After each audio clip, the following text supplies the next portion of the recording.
আমার হাজব্যান্ড প্রচণ্ড মানসিক অশান্তিতে ভুগতেছিল। আমার শাশুড়ি মা চাচ্ছিল আমাদের ডিভোর্স হোক, যার কারণে আমরা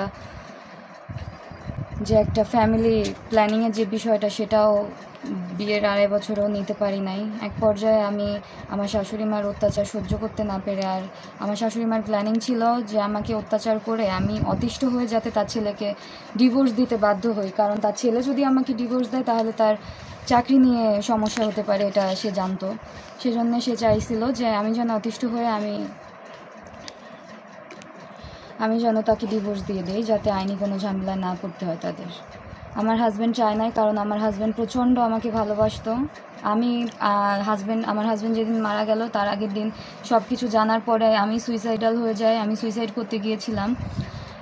তো তারপরের দিন তো আমার হাজব্যান্ড চলেই গেল। আর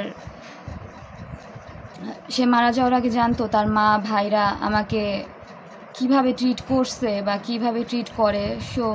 সেই কারণে সে তার স্মৃতিস্বরূপ তার যে আমাকে বিয়ের যে গয়নাগুলো দিয়েছিল সেগুলোই উল্লেখ করে গেছে যে ওই স্বর্ণটুকু যেন আমি নিয়ে আসি বা আমাকে যেন দেওয়া হয়। আর তাছাড়া তার বাদবাকি সব কিছু তার মায়ের স্মৃতির জন্য, জাস্ট, আর কোনো কারণ নাই। আর আমার হাজব্যান্ড খুব ভালো মানুষ ছিল, প্রচণ্ড ভালো মানুষ ছিল, আমাকে প্রচণ্ড ভালোবাসতো, সৎ মানুষ ছিল।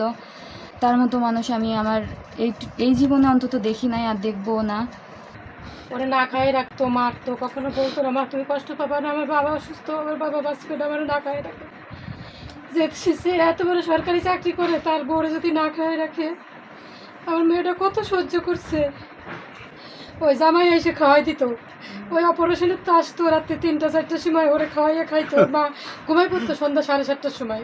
উনি ওনার নিয়ম ওইটা। ওই দেখতো না মা, জামাই তো খুব ভালোবাসতো। যত 1 গ্লাস জল চাইতো আমার মেয়ের কাছে নিয়ে গেলে ওর মা আগে নিয়ে খাওয়াই দিত। বলতো মা এটা কি হয়েছে, মারটাই আগে খাবে, আগে তার সন্তান না মা, তুই কিছু মনে করিস না, পরে খাওয়াইস। জামাই বলতো সুস্মি তোমার জল রেখে দাও, পরে খাবো, মারটা খাই। জামাই তো খুবই ভালোবাসতো। ওর মা বলছিল ওই যেদিনকে সুইসাইড করলো 7 তারিখে, যে ওরে তুই ডিভোর্স দে। ও বললো কি না, আমি সুস্মিকে ছাড়া বাঁচবো না, আমি পারবো না, আমার মাও থাকবে, সুস্মিও থাকবে। আমার সকালে বললো কি, অফিসে যাওয়ার আগে ফোন দিছে, মা আপনি আর বাবা চলে আসেন গাড়ি তুলে, এই কয়ে রেখে দিল। এই মাঝে মাঝেই ঢাকা থাকতেও বলতো, গন্ডগোল করতো। আমি বললাম না, আমি গ্যাঞ্জাম নিয়ে মেয়ে বাড়ি যাবো না, তোমার বাড়ি কোনোদিন যাইনি, আমার মেয়ের তুমি দিয়ে যাও, ডিভোর্স দেবা, তাও বলো আমার সমস্যা নাই, তোমার মা ভালো থাক। তা তুই দিতি আমার মেয়েটার ডিভোর্স, বাবা কেন তুই চলে গেলি তোর মাল কোল খালি করে? কি আমার রত্নের মতো জামাই পাইছিলাম, আমার জামাইটারে তারাই লাগছে একমাত্র ওর মার কারণে। এতটাই মানে কর্কশ, এতটাই খারাপ। 2.5 বছর ধরে বিয়ে দিয়েছে, একদিনের জন্য যাইতে পারিনি, একদিনের জন্য ওদের বাড়িতে যাইতে পারিনি এই শাশুড়ির কারণে। আর জামাই কইছে বাবা আপনি কি করেন না, মনে কিছু করেন না, আমার মা এই পদ, আপনি মনে কিছু করেন না বাবা। ও তাও সব মার সামনে কথা বলতে পারে নাই, অফিসে যাই রাস্তায় কথা বলছে আমাকে সাথে। আরে ঠাকুর রে, আমি কি করব আমার এই মেয়ের নিয়ে? আমার মেয়ের ভবিষ্যৎটা কি আমি জানি না, আমি কি করব?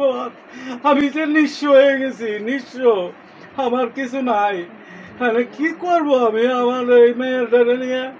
আমি ভাল লাগে না। সুস্মি তুমি তাড়াতাড়ি রেডি হও, মা যেন না জানে।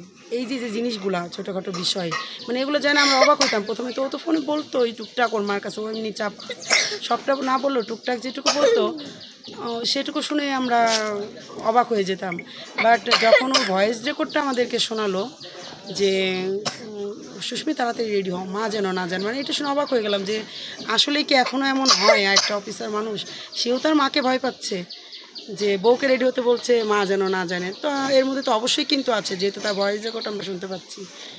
তো সেখান থেকে আমরা আরও একটা ক্লিয়ার হলাম যে হ্যাঁ ওর মার দোষ আছে।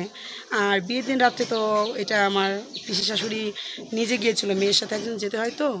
তো এখান থেকে আমাদের এখান থেকে বিয়ের রিচুয়ালটা শেষ হতে একটু সময় লাগছে। তো ওর মা বলছিল যে সন্ধ্যার আগে চলে আসতে হবে, তো সেখানে 2 ঘন্টা দেরি হয়েছে।